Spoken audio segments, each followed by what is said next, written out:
안녕하세요. Riding on the Korean wave. Welcome to Friday's edition of the Culture Wave. I'm Kwon So-ah in Seoul. Explore with us Korea's culture from all aspects and stay up to date with K-entertainment, K-traditions, and K-sports today. And all of that together with our Friday co-host, Bella Kim. Hello, Bella. It's good to see you after this Seollal or Lunar New Year holidays. Happy Friday, Soa. And of course, happy Friday to all of you joining us today. I'm Bella, back again to co-host. And as always, we'll share some exciting K-entertainment news with you all. And we're actually going to start off with K-Enter News today. And it's going to be about a date that I have been personally waiting for a long time. And it has got to do with the third and final season of Squid Game. That is correct. Finally, it's out. It seems like just yesterday that we, got excited about the Squid Game Season 2. Well, get ready for another new season. The third and final season of Squid Game will premiere on June 27th. That's only 6 months after Season 2, which was released back in December of last year. The reason for a relatively shorter term between Season 2 and 3 is because Season 3 was filmed along with Season 2. Netflix also revealed 5 still photos from the third season. The new season will take off from Ki-hoon's failed confrontation with the front man and the despair that he faces after the participants' rebellion against the game's hosts. Meanwhile, the second season of Squid Game is currently the most watched non-English Netflix series right now. And let's all mark our calendars and see how this Squid Game finally ends. Can't wait for that, but please remind us a few more times before it comes out, it's Bella. in June, yes. And for our next story, we're going to talk about numerous records set by K-pop stars. That is correct. First, we're going to start off with one of the members of BTS. Tteokguk set another new record on the US Billboard chart. According to the latest chart released by Billboard on January 28th, Tteokguk's solo single 7, released in July 2023, has been in the global chart for a total of 80 weeks. This made Tteokguk the longest-running K-pop solo artist on the chart. 7 rose 14 spots to number 101 on Billboard's Global 200 charts. And speaking of BTS members, another BTS member, Jimin, also performing very well on Billboard's main album and song charts. His second solo album, Muse, ranked 77th on the main album chart Billboard 200, and the title song Who ranked 25th on the main song chart Hot 100. And although the album was introduced back in July of last year, it seems to show a rise in the charts every week. Wow, well, it seems like BTS members always set new milestones. I know. And we're now going to move on to a female artist who also set not just one but 2 new records. That's correct. We're going to talk about Rosé. Blackpink Rosé achieved remarkable success with her hit single 아파트 featuring Bruno Mars. It climbed to 3rd place on the Billboard Hot 100, marking the highest spot ever reached by a female Korean K-pop artist. And notably, 아파트 has maintained a remarkable streak of 14 consecutive weeks on the chart. 아파트 also reached 1 billion streams on Spotify. Rosé celebrated the milestone on her SNS account, and Bruno Mars, of course, joined in and celebrated with her by, reposting Rosé's stories as well. And the single surpassed 1 billion streams on Spotify on January 26th, which was 100 days after its release. This made it to the fastest song by a K-pop act to hit 1 billion streams in Spotify's history, breaking the previous record held by BTS Tteokguk with his single 7. Wow, well, looking at those milestones made by BTS, I wonder how long Rosé can stay on the charts with 아파트. Well, thank you very much, Bella, for those K-Enter News. Yes, I'll stick around. And now time to go over to our AI anchor, Ari, for other culture-related news. Hello and welcome to your AI guide to the latest cultural updates from Korea. Here's our top story. The number of foreign tourists visiting Seoul exceeded 10 million last year, marking a strong recovery to pre-pandemic levels. According to the Seoul government, the city welcomed over 12 million international visitors from January to November last year, reaching 95% of the record high figure from 2019. This new milestone reflects Seoul's growing appeal as a global destination, further reinforced by its recognition as the best MICE or meetings, incentives, conferences, and exhibition city for the 10th consecutive year in the 2024 Global Traveler Reader Tested Survey Awards. The capital city plans to further develop distinctive tourism experiences that can be enjoyed year-round. The number of visitors exploring traditional Korean temples has surged recently. According to the Tteokguk Order of Korean Buddhism, 63 temples across Korea housing state-designated cultural heritage have welcomed over 33 million visitors since May 2023, more than double the previous figures.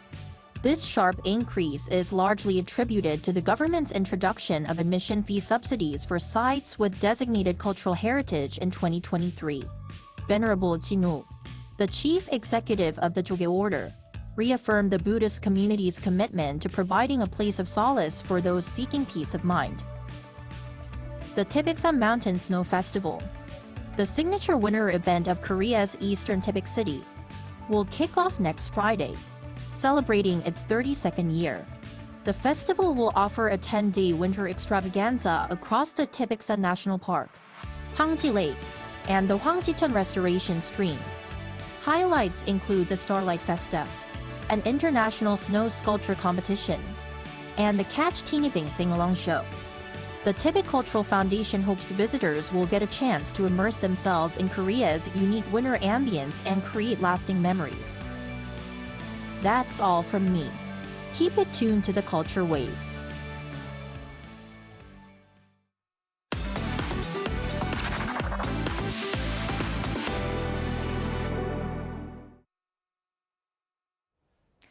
설날, Korea's Lunar New Year, wouldn't be complete without tteokguk or rice cake soup. While many Koreans are still digesting a bowl or two they had over the extended Lunar New Year holiday, including myself, our news features reporter An Sung-jin introduces us to this warm, comforting dish that's more than just a meal. Korean Lunar New Year, also known as Seolnan, is one of the country's major holidays. Traditionally, Koreans would gather together, play folk games, and perform ancestral rites. And when Koreans think of Seol날, there's one thing that comes to their mind. 떡국이요. 왜냐면은 떡국 먹으면 나이도 먹을 수 있어요. 설날하면은 가족들이 다 같이 모여서 먹는 떡국이 생각납니다. 설날 하면은 떡국이 제일 대표적인 음식이 아닐까요?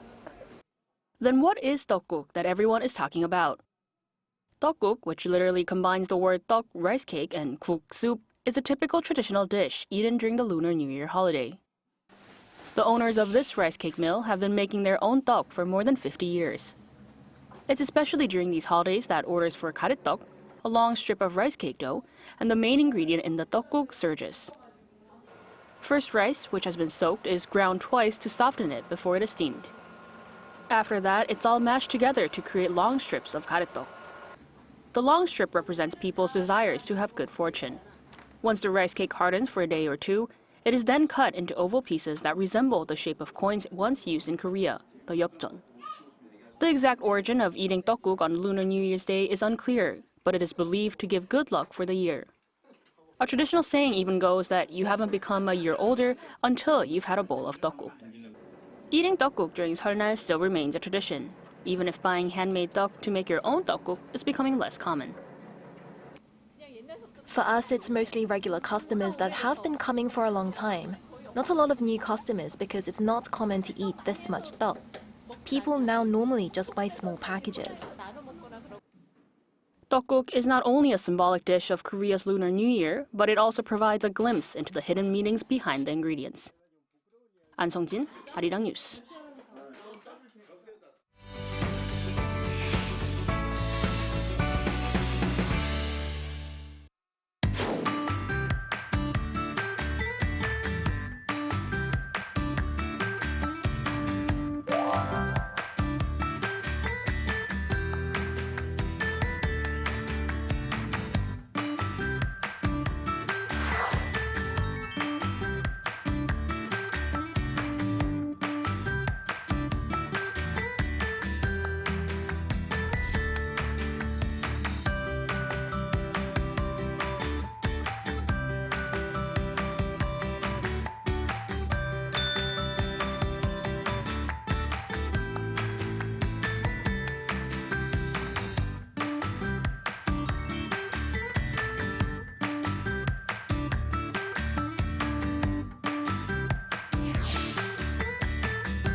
baseball, football, golf, winter sports. So we've got updates on all of these as it's time for the latest in the world of K-sports. And for that, of course, we're joined by our sportscaster, Jason Lee, in the studio. Jason, hello. Hello. Hi, Jason. Good afternoon. I think it's perfect that we talk about sports right after the Lunar New Year holidays, because I think we all need some exercise and sports after having all these, greasy and great Get it out. ton and all of that. Yes. While we're still trying to do our New Year's resolutions and staying motivated, sure, why not?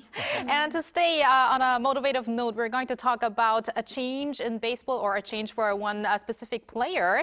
So we're now less than 2 weeks away from pitchers and catchers reporting into the spring training in the baseball, in the Major League Baseball, of course. And perhaps that was enough for the Tampa Bay Rays to fill their need and sign a contract with Kim Ha-sung.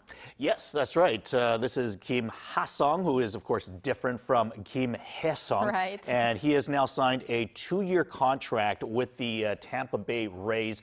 It's a $29 million contract, but Kim actually has an opt-out after the first year. So you could see this actually as a 1-year deal for $13 million with an option that he has to re-sign or stay with Tampa Bay for an extra $16 million next year. So it's a good deal for him in terms of having the freedom, or you could say the control. And speaking of this freedom, free agents, how do you think, how likely will Kim Ha-sung, have the option of, going to become a FA, a free agent after this season?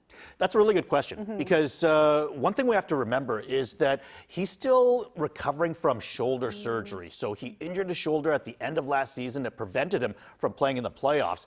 And because of that, he's not actually expected to debut this season, probably until at least May. So we're talking about maybe 4 months at the most that he's going to be able to play. And, at that time, it's going to give him an opportunity to show teams that he is back to his level of Gold Glove play and bringing some pop to the bat as well. So if he can accomplish that in 4 months, then, it's possible that he could opt out, which would, like I said, make this $13 million for 4 months of play, $16 million for next year if he doesn't have the season that he wants to have. But let's say he hits 250, maybe hits about 15 home runs, perhaps steals about 20 bases, then I think that's the kind of thing that could earn him a bigger contract, in which case it would make more sense for him to opt out. And at the same time, he's in Tampa Bay, and they're not traditionally a team that signs free agents. They're not really big spenders. So I was actually really surprised that they opened up their pocketbooks to sign him on this deal. They might actually be hoping that he opts out because they haven't spent $13 million on a player since, I think, 1999 was the last time. So they really do not spend money. So they obviously really, really wanted Kim Ha-sung in order to pay that amount of money. But at the same time, this is not a team that's traditionally involved with signing a player like that. Interesting. Well, let's see how it plays all off. And while MLB players are getting ready, we have soccer going on in Europe. So some more goals for Son Heung-min last week, as he scored a pair in the Europa League against a German side, TSG Hoffenheim, or should I say TSG Hoffenheim. And in their latest game, I think that was in Korea time this morning, Spurs defeated Sweden's Elfsborg. So no goal from Son in that game, but I heard it was a great game for him overall. Yeah, he only played the first half in this morning's game, did not get on the scorecard, as you mentioned. They were actually scoreless at halftime. He was subbed out, and then they scored 3 goals. So they went on to a 3-0 victory. Son Heung-min actually played a really good first half, however, down the left wing. So I think a good game for him. And this was a really important win for Tottenham, because now after 8 games, they find themselves in 4th place in the Europa League. So they do advance to the round of 16 as a top 8 team in the league. So they're now in the knockout phase. And this is really important because Tottenham has been so bad in the Premier League this year. They're down to 15th place. Of course, relegation starts at 18. So this is a team that struggled in the EPL, but at the same time to have a little bit of success in the Europa Cup, advancing to the top 16. Hopefully in the knockout stages, they'll be able to do well. As for the 2 goals that you're talking about with Son Heung-min last week, once again in the Europa Cup, he scored 2 goals, the second and third goals in a 3-2 win.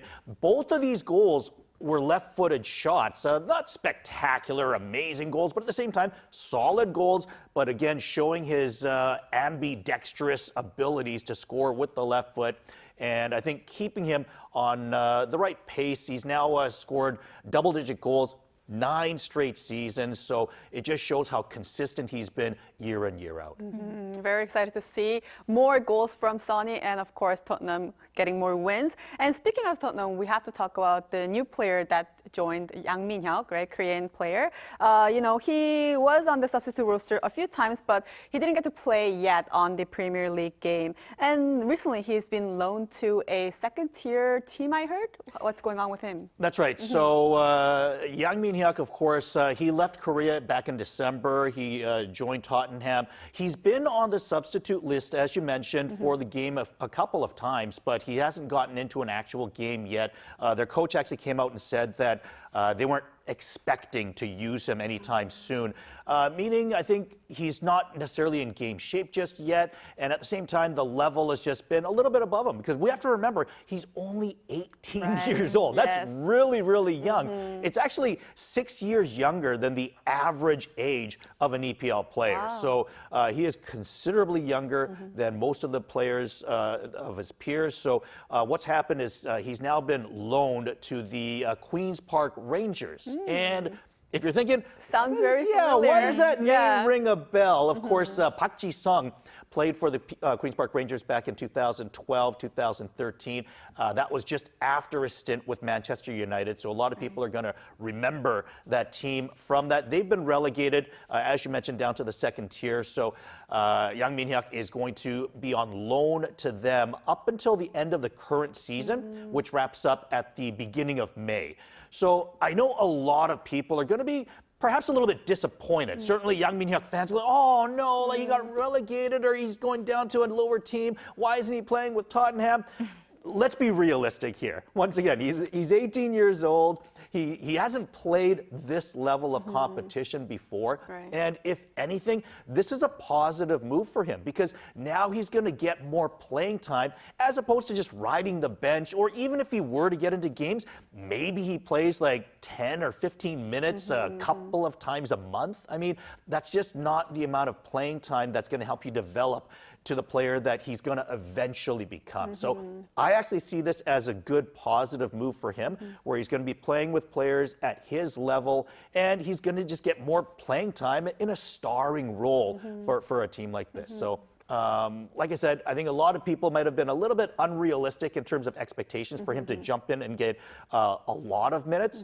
So I think the fact that he's getting a lot of minutes for a lower level team is really good. And I heard this is better for him than going to another team is better for him than staying on Tottenham's like the second tier team. Yeah, right? the practice squad. The practice squad. Yeah, right? Absolutely, because you're getting real important games. You're gelling and meshing with competitive players that are playing for a promotion perhaps. The team right now, they're in 13th place, but they're only 6 points out of 6th place. So if they can get to 6th place and he helps them to get there, this is a team that they could actually it's a long shot, but they could get promoted to the English Premier League once again. So if he's able to be a part of that, that would really show his ability and be a big story in England. For sure. And I also think that, many people have been waiting for those 2 players to be in the same team, but following the footsteps of Captain Park and Sonny, so I think for him, for Yang Min-hyuk himself, I think this is going to be a great path, a great career path. Absolutely. And as you mentioned, because Park Ji-sung also played with the Queen's Park Rangers, fans are going to be accustomed to a Korean player. Like, oh, another Korean player? All right. I mean, we remember Park Ji-sung and Yang Min-hyuk. Let's hope that he becomes another version of him. Right, let's hope so. And now, Jason, let's swing over to golf. The 75th LPGA season has kicked off on Thursday. Now, with Kim Ah-rim taking the lead in the opening round, there are 5 Koreans in the field to watch out for. So, what do you expect from this event and also the general the 2025 LPGA season? Yeah, as you mentioned, first and foremost, Kim Ah-rim shot a 7 under 65 in the first round. That has now given her a 4-stroke lead for the season opening tournament. This is a tournament of champions, so there's only 32 players playing in this tournament, and these are all players on the LPGA Tour that have won an event either last year or the year before. So she's leading a very, very strong and condensed field right now, and she's got a 4-stroke lead. One of those who are tied in second place is also a Korean, Ko Jin-young. I'm sure a lot of golf fans are familiar with her, a former #1 player in the world. So she's right there. And then another Korean player, Ryu Hae-ran. She's just 1 stroke behind Ko. And she's a player that I look forward to this year. I think if we're talking about players in the LPGA, Ryu Hae-ran was Rookie of the Year in 2023 as a 21-year-old. She won a tournament that year. She won a tournament last year, which is why she's in this tournament this year. And I think now being 23 with some confidence, being a top Korean player in the KLPGA prior, I think she's due for a solid breakout, and she's a player that I'm really going to look for this year. One other player that I'm going to keep an eye on is Yoon In-ah, who was not only the top player in the KLPGA last year, she was the money leader, the scoring champion as well. She's a rookie on the LPGA Tour this year, so she's not actually playing in this weekend's tournament. She will make her season debut next week, but I think she is going to be a player to watch for as well. Koreans only won 3 tournaments last year. That is a low going all the way back to 2011. So Koreans did not do well last year. I think things do look good for this season, though, certainly after the opening round, but we'll keep a watch to see what happens in the next couple of rounds, of course, of the Tournament of Champions. For sure. So let's hope that things can only get better compared to last year. Yeah. And I recently started golf, so it's very interesting to watch these LPGA tournaments and cheer on those Korean players, of course. And now we're going to move on to talking about Asian Winter Game.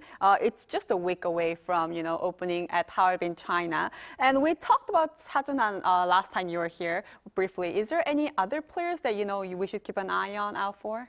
Anytime we're talking about winter sports in Korea, obviously the first thing that you have to bring to mind is the short track speed skaters. Of course, Korea is going to be favored to win multiple gold medals here, of course. Korea sent 149 athletes, and there's a total of 64 medals that are going to be given out, and certainly you can expect the biggest haul for Korea to be in short track speed skating. And if we're talking about top Korean short track speed skaters, Choi Min-jung is going to be the name that comes to mind the most often. She's a triple gold medalist at the Olympics, so this should be old hat for her. The one other name that I do want to talk about, however, if you're thinking about a name that maybe no one's heard of just yet, but at the same time, in the future, someone that could come up as a household name, remember the name Lee Chae-un. So back in 2022, he was the youngest snowboarder to compete at the Winter Olympics in Beijing. And then in 2023, at the age of just 16, he won the halfpipe world championships, becoming the youngest ever world champion of that event. And of course, with snowboarding halfpipe, we're talking about an event that often produces the rock stars of the Winter Olympics. We're talking about Shaun White, one of the biggest names in winter sports. Of course, Chloe Kim, Koreans are going to remember her as a Korean American who was the top female halfpipe snowboarder. But these are people that are very highly commercialized. And certainly the fact that we've got a Korean up there right now that is the 2023 world champion at just 23 years of age, if he goes on to win the gold medal in Harbin, this could really catapult him, really establish his name going into the Winter Olympics in 2026. But I think that is going to be a name. Lee Chae-un, remember that name, and remember, you heard it first here. Oh, we'll make sure to keep an eye on Lee Chae-un. I just highlighted that here, so can't wait to root for the South Korean athletes at the Winter Games in Asia. And thank you very much, Jason, for those updates today. Been a pleasure. And thank you, Bella. We'll see you back next week. Have a great weekend. Yes, see you back next week. Thank you for spending the past half an hour with us on the Culture Wave. Have a great weekend and join us again next week, Monday to Friday, 2 p.m. Korea time.